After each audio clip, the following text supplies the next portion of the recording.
Hi. Welcome back to the Millennial Movie Club podcast. Did you miss us last week? I bet you did. I bet you did. Do you want to talk about it? We can. It's not that exciting. No. But it is an explanation that you are owed. That's true. You're right. You deserve it. We recorded a great episode for you all. Well, great is maybe embellishing, but it was remote. I was out of town and our tech just completely fell apart. Even Jackson in his own apartment. Yep. We just biffed it. And so we were like, you know what? Let's scrap it. Basically, we just didn't want to give you guys a episode that wasn't going to be top quality. Yeah, let the quality that we give you, which sometimes isn't top either, let that be what it is. But no purposeful garbage. That's right. No purposeful garbage. Sometimes we're tops, sometimes we're bottoms, and sometimes we're verse. Topical. To the movie we're talking about? No, not at all. This is probably the ungayest movie ever. Yeah, truly. Yeah. Introduce yourself. Hi, I'm your host, Nikki Blonsky from the movie Hairspray. Good morning. Hi, I'm Jackson McClaskey, and a fun fact about me is I hate AI. Oh. Period. Yeah, I'm with you. Yeah. Certain people can defend it certain ways. If you're creative, if you're somebody like that, and you're telling me that you're using AI to make a grocery list, get out of my face. Get a fucking life. Use your last remaining brain cell and get off of AI. Write it down with your hands and a pen on a paper. Okay. Be a human being. Please. Oof, you're right. What about you? What's a fun fact about you, and who are you?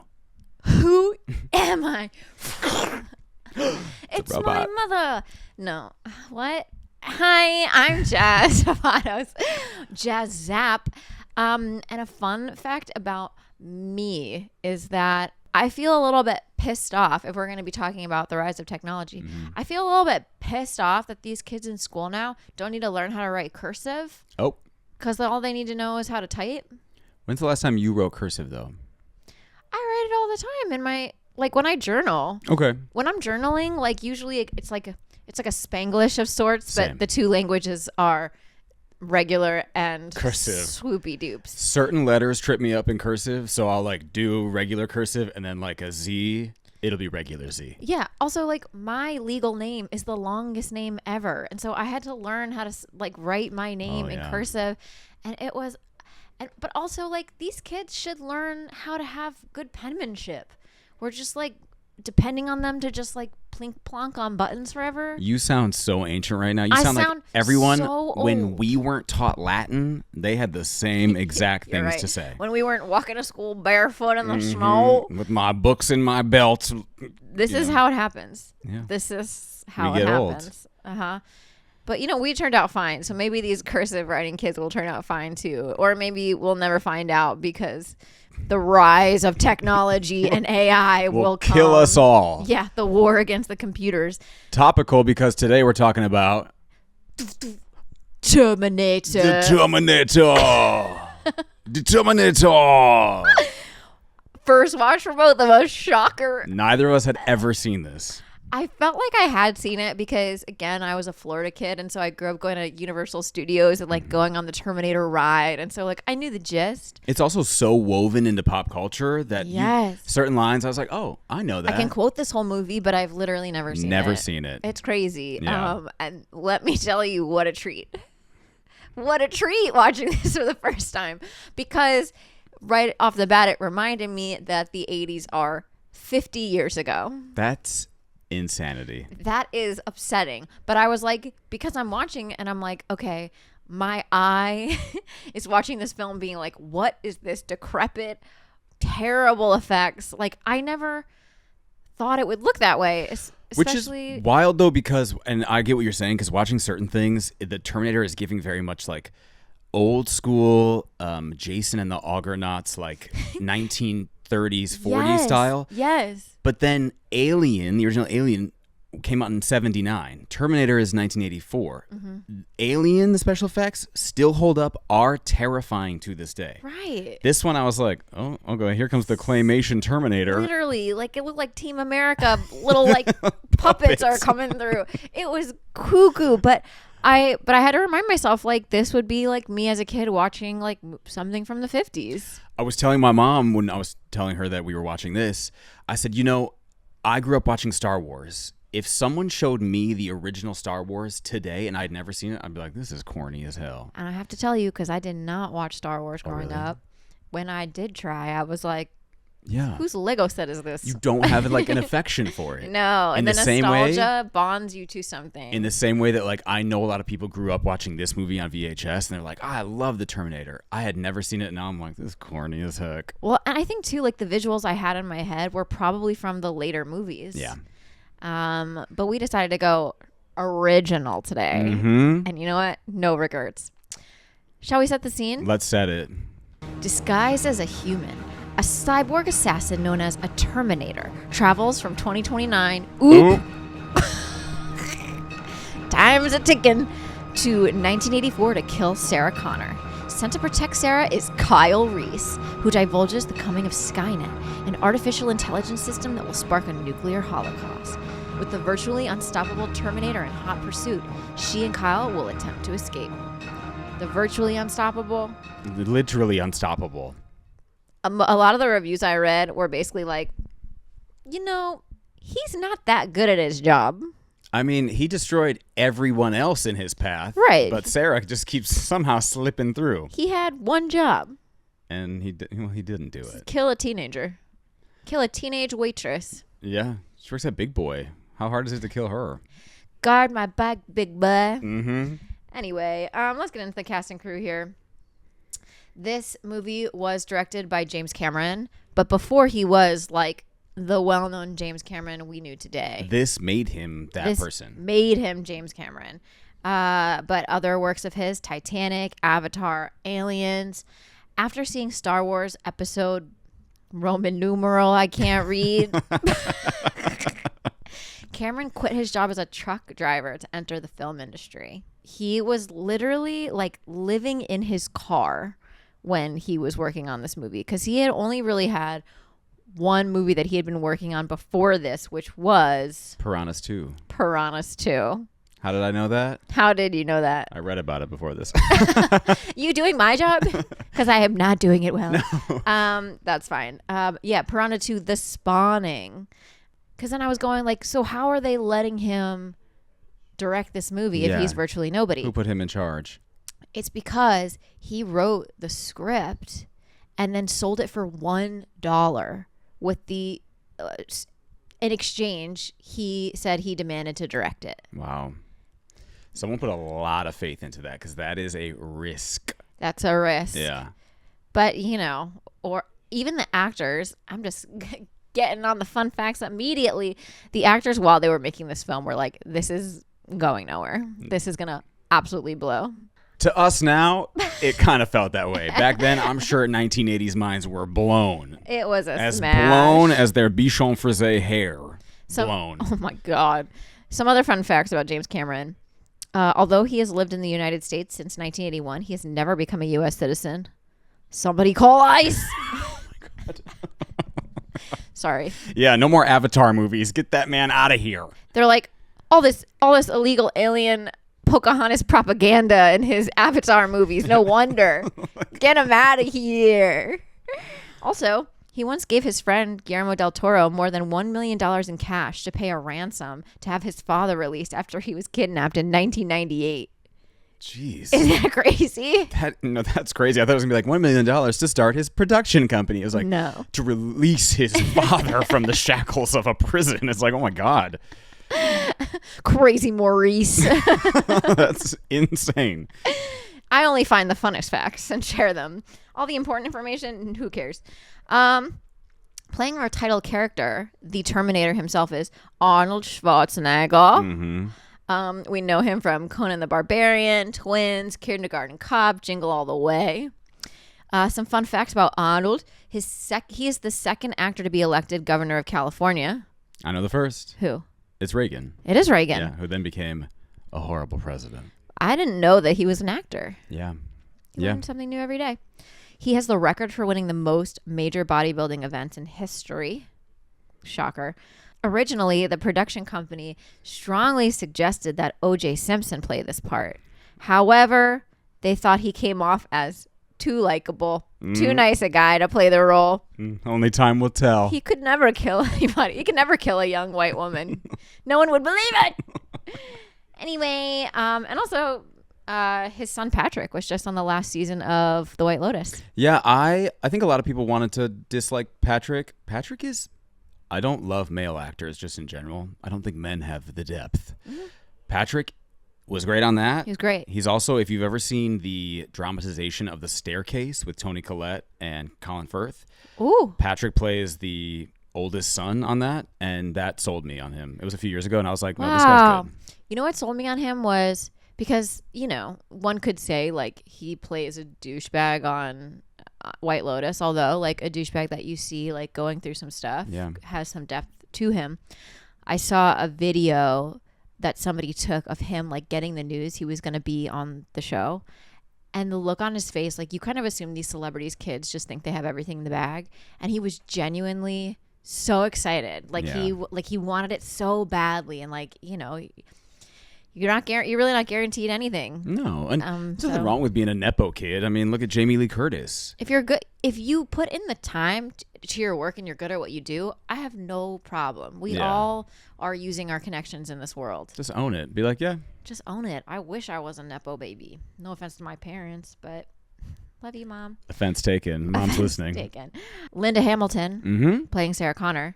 We know her from mostly Terminator. But... I know her, and this is the same year, but she looks to me completely different. In Terminator, she looks a little bit older, and I was like, oh, okay.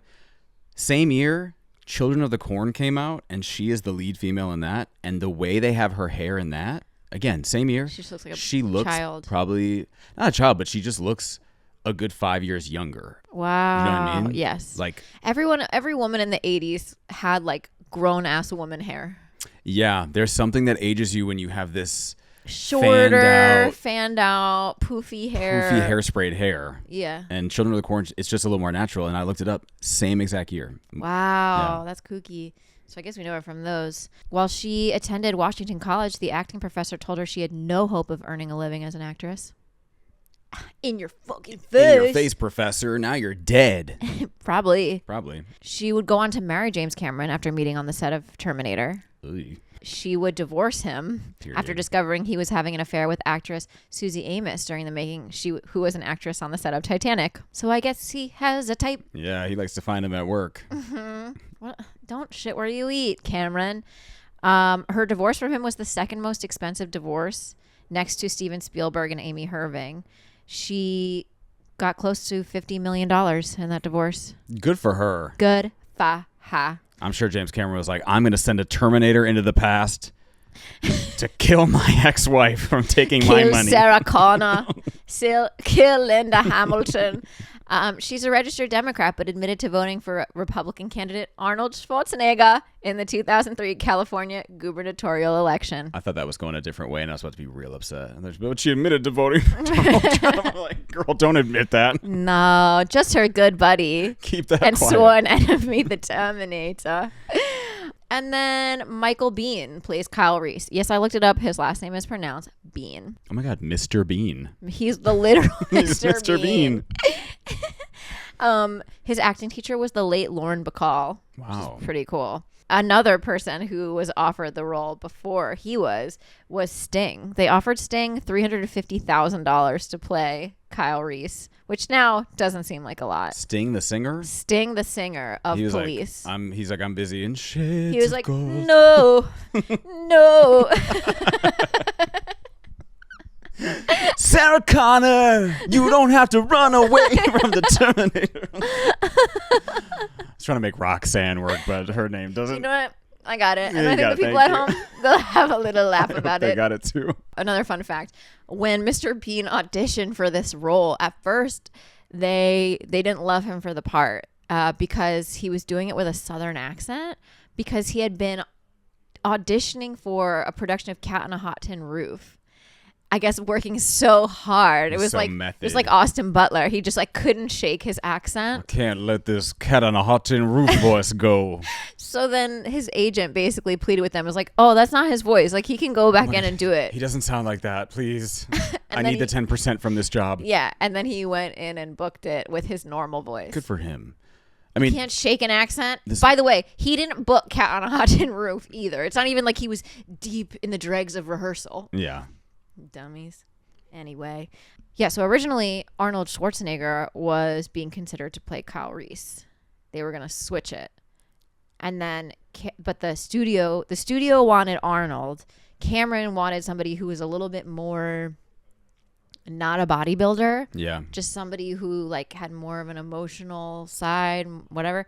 And Cameron was like railing against it. And basically said that his plan was to pick a fight with Schwarzenegger so that he could claim that the actor was impossible to work with. And basically just like get him blackballed from the film just so that he wouldn't be cast as Kyle Reese. But then basically he went to Schwarzenegger and was like, this movie is not about the hero. It's about the Terminator, and convinced him to take the role of Terminator instead. And now they're great friends. Good for them. Speaking of people talking shit on things they don't understand, shall we get into the reviews? Yeah, I'm curious to know what people thought of this at the time. Well, unfortunately, there is no review from Roger Ebert on this one. Oh my God. I know, which is crazy because he reviews everything. He was busy that day. Stopping Sarah Connor. He was trying to stop this movie from getting made. He saw it and then it went back in time. Literally transported himself back and was like, James, please don't do it. And they're like, oh my, who is that? Boom, lightning on a garbage truck. It's naked. It's naked Roger Ebert. Roger Ebert rising up. I have to stop this movie from being made. He just blows up the car James Cameron's living in. But he was busy, I don't know, watching Piranha things. He's like, damn. Jay Scott from the Globe and Mail writes, an efficient, cold-blooded sci-fi splatter movie that never makes the mistake of forgetting that on some level it is deeply ridiculous. Fair. Yeah, totally fair. Yeah. This was a box office smash. Yeah, I would assume that. Yeah. People loved it. People watched it again and again. Roger Ebert, absent today. Absent. But our little babies. I want to know what Roger Ebert was doing, though. Call him up. Get the Ouija board. The God phone. Roger. Ring, ring, ring. Raj, baby, can you tell me? What did you think of the Terminator? Was that German? I don't know what that was. It was Indian, I think. Oh boy, well, it was something. It was a place in the world. Our babies over at Letterboxd, one for example, Comrade U writes, James Cameron. I'm having a stroke. It's your turn. Comrade U writes, James Cameron writes dialogue as if he's never talked to another I'm having trouble. When do you call the police? James Cameron writes dialogue as if he's never talked to another human being in his entire life. I don't know if that's fair. I think maybe it's just the 80s and everything was written kind of bad. Yeah, the writing, especially from the Reese character, is a little chonky. Mm-hmm. But the dialogue between the cops and Sarah, right? That seems natural enough. Sure. Yeah. It's not hard to do. No. We're not writing poetry here. It's conversational. That's not what the movie is meant to be. But then whenever Reese talks, we're getting boinked over the head with information. It's like, doom, doom, doom. Yeah. I'm sorry, but I've never taken that much information from a man named Kyle in my life. Never. Actually, the opposite. Usually I ignore anything a Kyle says to me. The kid named Kyle in my middle school, only person to ever be expelled. It was always a Kyle. Kyle. Probably this is reinforced by the Amanda Show's Totally Kyle. Oh, yeah. That's a negative stereotype. What about Ryle Crocodile? What did I just say? Are we okay? Are there noxious gases leaking into my apartment right now? Is there stroke vapor in the room? What's going on? Lyle Crocodile? I just made up a name for a character I don't know at all. Ryle, and it's again not Kyle. Crocodile, not Kyle. Okay. Yeah. So sometimes what about it then? I just spread misinformation for fun. I'm like Breitbart News. This is what happens. We take I was going to say we take 1 week off. We didn't. We fully recorded an episode. This is what happens when we don't see each other for too long. Our twin brains stop working. Another reviewer, Karsten, and that's not even me saying it wrong. It's Karsten. Karsten. Writes, how can something be so fun yet so boring at the same time? Yeah. Yeah. There was a lot of moments where I was like, this is getting repetitive. Yeah. It just didn't need to be that long. No. Oh, he almost got her. Oh. Guess not. That's not. Oh, he almost. Oh. The unstoppable, scary, lethal from the future. He's like, still needs to use a phone book from 2029. Where's his iPhone? That is something a little, not plot holy, but when they're like, well, the cop goes, well, why didn't you bring any of your laser beams from the future? And he's like, nothing that's inorganic can come through the time jump. But the guy is made of inorganic material. Yeah, he's a literal robot. Yeah, that is a big old hole. Like, what if his, penis or whatever is just like a laser beam? Should have been. Yeah. It's crazy he didn't have any lasers in him. I was talking to my mom about this as well. This is 1984. Why don't you host the podcast with your mom? Maybe I will. Hey, Ann, let's host a podcast together. Ann, do not come for me. She's going to take your job. This movie is pre-Columbine, and it is pre-me and your generation of growing up in a gun-stricken America. That's real talk. And not to be too wokey-jokey, but there is something about a movie that is just guns ablazing in a way that, like, when he finally catches up to Sarah at the nightclub, he just shoots up the nightclub. Yeah. And all I can think of is like the Pulse nightclub where a bunch of people were murdered, right? Yes. So it's like maybe they got one thing right about the future. There you go. Because in the 80s, people were probably watching this and they're like, wow, this is sci-fi. This is crazy. So unrealistic. Watching it now, I'm like, this is a lot of bullets. This is a Thursday. Right. Yeah, it's so scary. It made me a little uncomfy watching it now. I wish there were more laser beams. Exactly. I'm like, if this is going to be sci-fi, make it like Star Wars. We're like, pew, pew. And I'm like, oh, this is fun. Things that make it believable that they're actually from the future. Right. I'm like, no, he buys 8 guns at the store and then kills the guy selling the guns. Yeah, just be Inspector Gadgety and pull some shit out of your pants. That's sci-fi. That's this is sci-fi, baby. Horror. Ben Nash. Right. Imagine sending some guy back in time so he can plow your mom. Ooh. That's literally... Imagine you got to pick your dad, though. That's so true. I will remain silent on this. I'm talking about you, Dad. No, we both sounded too excited. I don't know why. I don't know why. But, some might say, when you're a little baby in heaven, you do get to pick your parents. Oh, that's so sweet. My parents say that to us all the time. They go, thank you for picking us. Oh, you chose them. Yeah. Yeah. Like a rescue dog. Mm-hmm. She picked me out with her big puppy dog eyes. They saved me. You saved us. Anyway, enough of this emotional wankage. Let's get into the old plot. Let's plot it up. Oh, that's my job. Just waiting for you, dear. You're going to keep waiting because I'm busy going to find Sarah Connor. We start off this movie in L.A. This is L.A. This is L.A. Skull crunch. So I whip my hands up and play myself. Sarah Connor's about to die. I humped at the plane at LAX with my gun and a pile of skulls. And it's 2029, which is 4 years from now. Woof. I'm scared. I mean, we're well on our way. Oh, yeah. I'm scared. We're seeing skulls get crushed in this wasteland, so it looks just like L.A. now. Mm-hmm. The L.A. folks are mad. Not New Yorkers hating on L.A. West Coast is the best coast. They're like, we don't listen to this podcast because we know cinema. L.A. has been ravaged by a nuclear war, which we see from a little title sequence. Probably the whole world. We don't Probably know. Just LA. Probably just LA. Actually, that makes me feel better. The rest of us, we're fine. LA is a decimated war zone. Sarah Connor, just drive to the East Coast. Sarah Connor, just go to Atlanta. So we go back to 1984 LA, and we see in this jumble of electricity a butt-naked man show up. Like, he is butthole naked.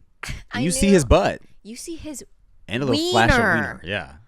You see his wiener twice. I know those 1980 audiences were like, wait, what was that? Hello? Did you see that? Hello? You looked down for your popcorn, you missed it. You said, oh, wait. Damn it. Rewind. Now I have to pay $5 and come back again. Oh, God. I got to sit through that beginning again? No, thanks. But I right off the bat, I'm like, wowie, these special effects are wild. It's giving animation. Wild, it's giving like bad claymation. Hand drawn on top of the film stills. I'm also like, why did we need to electrocute a huge garbage truck? That poor garbage guy was like, I hate my job and I'm about to get cooked. Yeah. So we have naked wiener man. And shortly after that, we got another naked wiener man. That's right. Order boom, up. Boom. 2 naked wiener men from the future. Second one, though, not as jacked as the first. Well, he's not half machine. I'd be like, can you send me second? Like, or no, can you send me first? Don't send me second. You know? Right, it's right. Like, I don't want to follow that. Go after that guy? Yeah, that's true. With them big butt cheeks? I mean, like 2 hams. Literally. After reading the yellow pages, this first guy, who is Arnold, it's the Terminator. It's the Terminator. Which he doesn't say. He doesn't go like, I'm the Terminator right away. No. He really doesn't say anything. He actually doesn't say that at all in the movie? No. Reese says that about him. Yes. A bit of a filmmaking thing, though. Could they not beat that accent out of him? Why does the Terminator have this Austrian accent? Never addressed. Doesn't need to be. Well, he has like 24 lines in this whole movie. He has very few lines. Couldn't handle any more. Even, fun fact, the like line that we all know this movie. I'll be back. He couldn't say I'll. That was really hard for him. So he said to Cameron, he was like, let me just suggest a change in the script. Let me say I will be back. And Cameron said to him, don't tell me how to write and I won't tell you how to act. Ooh. And then basically just made him do it again and again until they got the cleanest take of I'll be back. Which is crazy in a movie that there are obvious dubs in. Did you notice that? Yes, constantly. Constantly just like someone not really talking and then it's like, oh, what do you mean? Probably because the audio on this movie is probably such shit because so much of this movie, because again, this is James Cameron's early years, was like all guerrilla style shooting. Like he would just go shoot. Like you need permits for this stuff to make movies, folks. You need to be like paying the city. You need to be allowed to be places. They would just like show up with their crew, shoot some stuff until like cops came.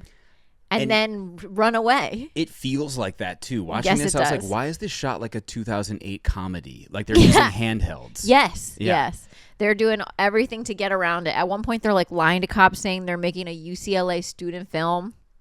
Like, so I'm sure a lot of they're trying to record these scenes. It's like, wee, wee, wee, wee. LAPD, pull your tripod down. What are you doing? Just for school. It's James Cameron, who is probably not 18, was like, I'm a student. He's like, I'm their teacher. I'm to just a his baby. future wife. Anyway. After reading the yellow pages, the Terminator finds the name Sarah Connor, and we see him in sequence go find other Sarah Connors and just decimate them. Straight up. Shoot them dead. Also, like, too many times, probably. Like, once in the head is enough. Then it's like 7, 8 more times. Overkill. Too much, yeah.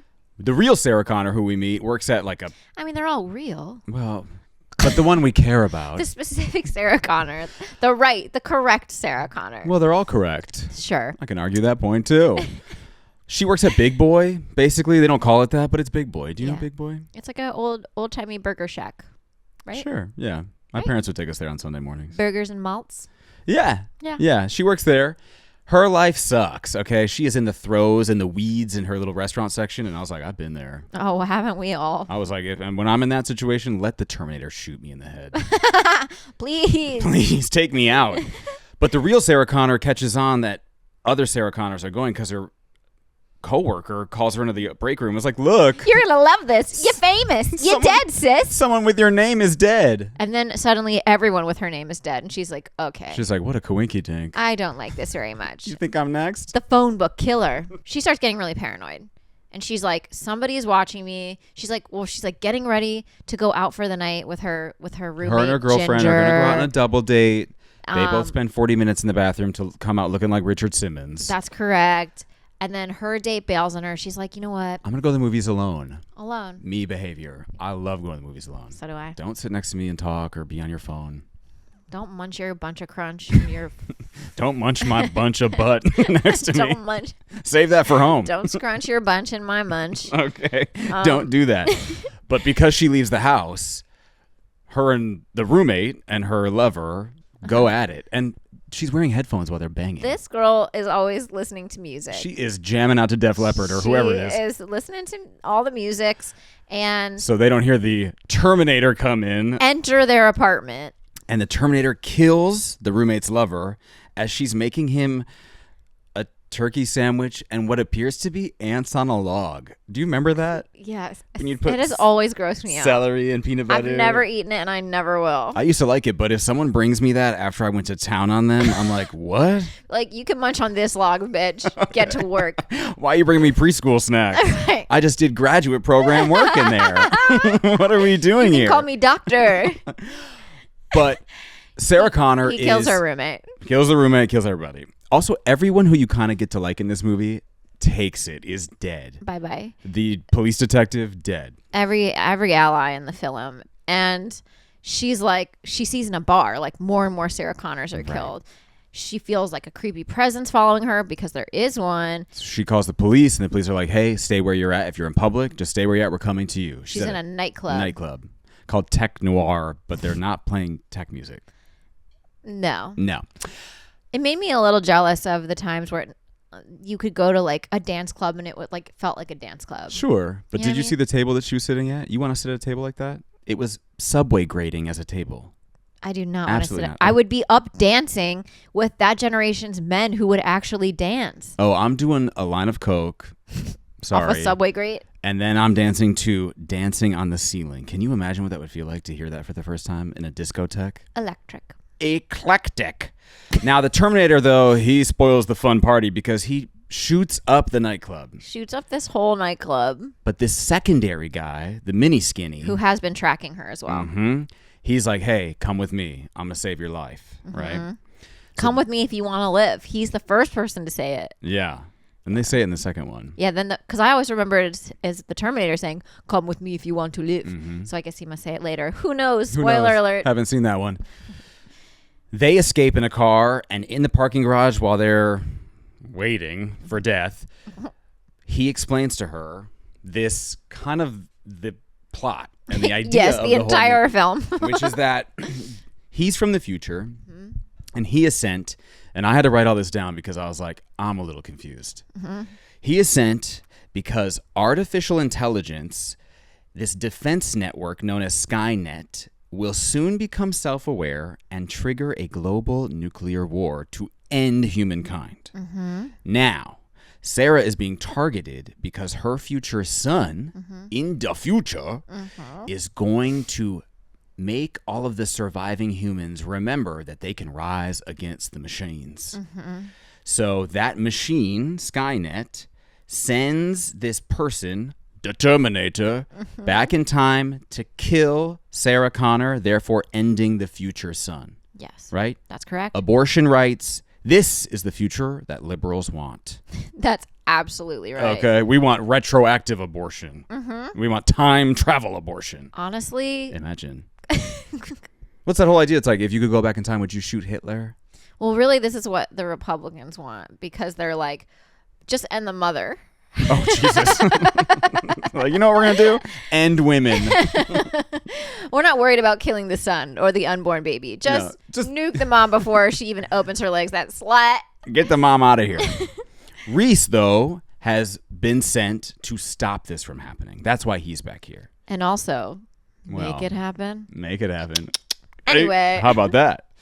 After a little brief chase scene because the Terminator, surprise, finds them, they are brought in by the police. Terminator goes missing. They can't find him, but the police do find this cuckoo guy, Reese, who's talking about the future. Telling them everything. And Sarah, who's got poodle hair. And they're like, we got to take you down to the station. You are a fashion crime. So the police are like, Sarah, are you okay? We think they're coming for you. And she's like, yeah, no, they are. And then this forensic guy, the psychiatrist, is like, Joe Schmo, who's I'm about to make a bunch of money off this nutcase. Oh my God. He's also like, I was just like, could you be a therapist and any less sensitive to a situation? Oh. He's like, this cuckoo bird. He's like, let's play it again. Showing the part of the video where he's like, Sarah, they're going to come for you and kill you. They're going to pull your heart out through are your chesticles. And she's like gooped and gagged, and he's like, isn't that funny? Like this. Yeah. Anyway, they're like, yeah, he's crazy. He's crazy, and we get a glimpse of the Terminator doing a little DIY on himself because he's taking a beating. I did not enjoy this. This was one of the VFX, though, that I thought looked really cool. Yes. Until then, he looks in the mirror, and we get these glimpses where we're going from clearly Arnold's face to then a Halloween Literal USA mask. Marionette doll. Yes, and you're like... To do the special effects, it's like when you would go to Universal to the like movie effects show, and they would like show you how they do everything. The like seeing the gears in his arm and like how they make his fingers move, totally cool. You give me Mr. Play-Doh head, and then immediately cut back to actual Arnold. I'm like, did people eat this up? Taking out his own eyeball. The man is. I mean, 5 minutes into the movie, he like burns his eyebrows off. His eyebrows are gone. He looks like every drag queen now when they shave their eyebrows off. Then he loses his eyeball. He's just falling apart. He's really falling apart. They don't make these Terminators like they used to. This is a Temu Terminator. He goes to the police station where they're keeping Sarah. And he's like, I'm here to see Sarah. And the cops has nothing suspicious about this. Like, okay. I'm very good friends with this young woman. He's like, all right, sit over there. You can wait for her. Wait for her. And that's when he says this iconic, I'll be back. I thought that line would have more gravitas. It's like such a fucking throwaway. No, he's literally like, I'm going to go get my car out of the parking lot. I thought it was going to be like the end of the movie or something. He says, he's like dying in a pool of something, and no. No, he's like, literally, I'm going to walk out and come back in. Okay, I'll be back. Maybe it's better in the other movies. He goes, my stomach hurts. I need to fart outside. I'll be back. Oh, sorry, I have to pay the meter. I'll be back. So he goes in the police station, crashing his car, clean through that cop. Just and then shoots. They're like, Sarah, don't worry. You're in a police station surrounded by police officers. He like tucks her in. You're fine. Again, if this was a robot from the future, in my mind, I'm like, yeah, that's right. Because he has super future technology to like blast this place apart. They all have guns. He is also using a gun. Yeah. It does not matter. But he shoots and kills everybody in there. Everybody in that building. Except for the person who's supposed to die, Sarah. Sarah and Reese. Reese and Sarah somehow escape.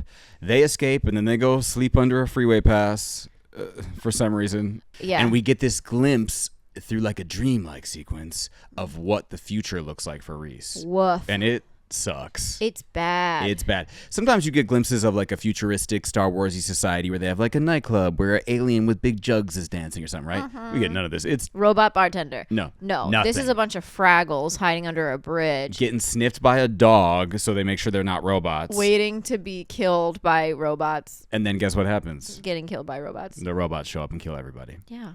And we get this glimpse though where Reese pulls out this photo of Sarah. And you're like, wait, this guy's got more intention than just coming to kill the Terminator. Oh, he's coming. He's coming to kill. To kill that pussy.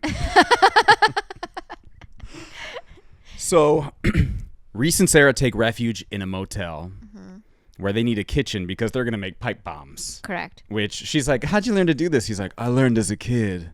She's like, so much hurt. So much pain. She's like, are there women there? Goes, what are the women like? They're warriors. She's like, no, but is there someone special? Then they bang. This, for a movie that is kind of corny at times, this was hot. You thought it was hot? Oh, yeah. I was turned. I was turned on. I was a bit distracted by the overacting of the sex scene. Oh, really? Let me ask you something. The kiss between these two, which was hot. Yes, the kiss was hot. The kiss was hot. As compared to the kiss in Coyote Ugly. You're right. All right. The kiss was hot. The kiss was hot. That was a hot kiss. It was more like when they got to actually be naked. It was more like the riding. Yeah. The riding was a bit dramatic. Oh. A lot of the whipping of the sheep hair. Yeah. You know, the edit of it all. The shearing of the sheep hair. Yeah. The editing of it all was a little cheesy. It was a little 80s. But yes, the kissing was way better.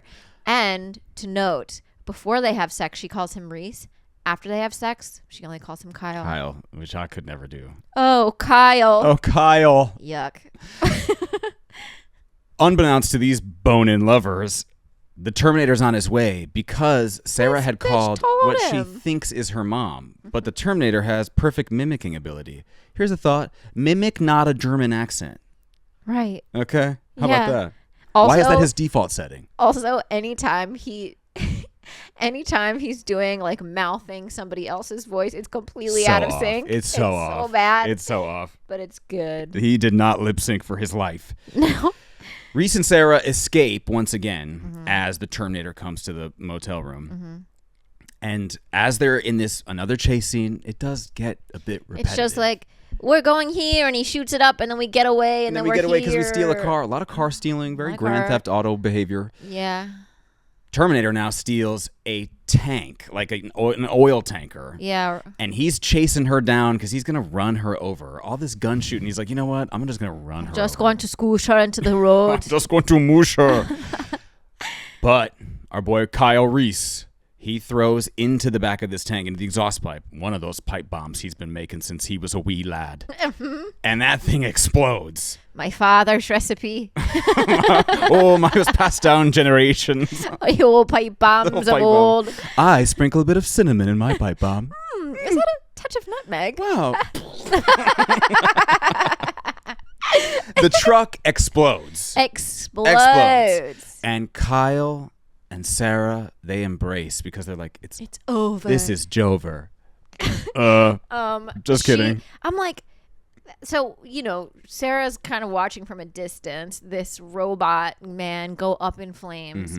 And she's like, She's like, Kyle. She's like, but now let me walk straight towards. I'm like, this is your moment. Get away. Run. They walk straight towards the Kyle. flames. And who emerges from these flames? That Sans flesh and blood. Sick shot. Great is shot. Them, it's just in the corner of the screen, and then out of the back is like A little metal Skeletor. Yep. And they're like, oh no, let's run into this factory. Thank God there's a Skynet factory, which isn't really said, but I looked it up, and apparently it's a factory that then creates the technology that creates the nuclear bomb. Why didn't they just blow that place up right then and there? How is it that it just happens to be there? And they're like, let's flick a bunch of knobs and confuse the robot. Like, that's not how robots work. Okay, sure. Now, what was I about to say? They go into this factory. Thank you. Flick all the knobs. They're trying to confuse the Terminator, which he is a bit confused, but then He's they just also like way less scary this way. I'm like, did he get way slower? the shot of his little back scratcher foot He's keeping like he.